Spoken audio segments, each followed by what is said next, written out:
So far, we have only really looked at sort of line diagram annotations of what we're trying to do here, but obviously we're not going to be trading line charts in the markets. We're going to be using candlestick charts. So how do we actually map structure, and more specifically structure breaks, on our candlestick charts? And this is how we do it. So at this point, don't worry if you don't know the exact differences between swing, internal, and fractal and all that fun stuff. We're going to get into it.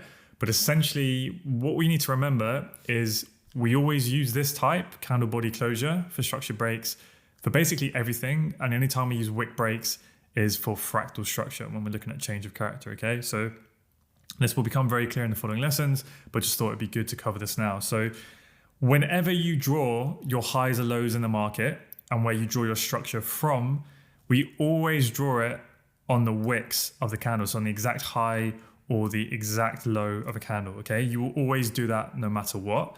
The only difference is what we look for to confirm a break of that high or low, okay? So this is when we look for a candle body close. So you would draw your high, let's say from this wick, and you're waiting for price to actually close above that line, above that high, okay? So here you can see price try to go up. So at some point, this candle here, when it was still printing, it would have looked like this.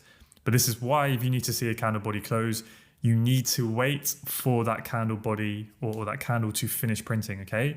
You cannot draw this across and say that we've had a break of structure, right, until you wait for the candle to close and you can confirm that you've actually had that candle body closure there, okay? So candle body close is a little bit more conservative, at least relevant to a wick break, okay? Because, it takes a lot more money to actually cause price to close above a key structural level.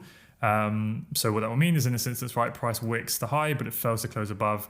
So at that point, that is not a break. And therefore, this does not become a low, right? Because it has not caused a new high. It has not caused a break of structure.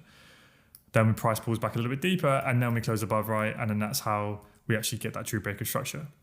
So then when we look over here and we look at fractal structure, this is where with fractal structure, we want to be a lot more aggressive, as you'll see the reasons why as we go through the lessons. And it's the exact same way in terms of we always map the highs and lows from the actual high, from the wick. But the difference being is a break of structure can just be a wick break, okay? So imagine you're in the market and then price pulls back, you label this as your high, you can draw your line across. The exact moment that price trades past that high by 0.1 pips, by like a micro pip, pipette, whatever you want to call it, at that exact moment, you don't have to obviously wait for the candle to close because as soon as price trades higher than it, that is a confirmed break, okay? So then at this point, that would become our low, and then you can draw your low across here, and again, price then breaks it.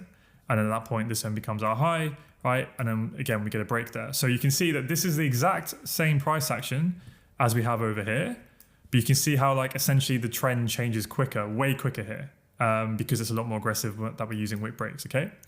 So if you want to trade the way that I do and how the majority of us do in the community, this is how we kind of separate these out. So we use candle body closures for the swing and internal structure, but we use wick breaks for fractal structure.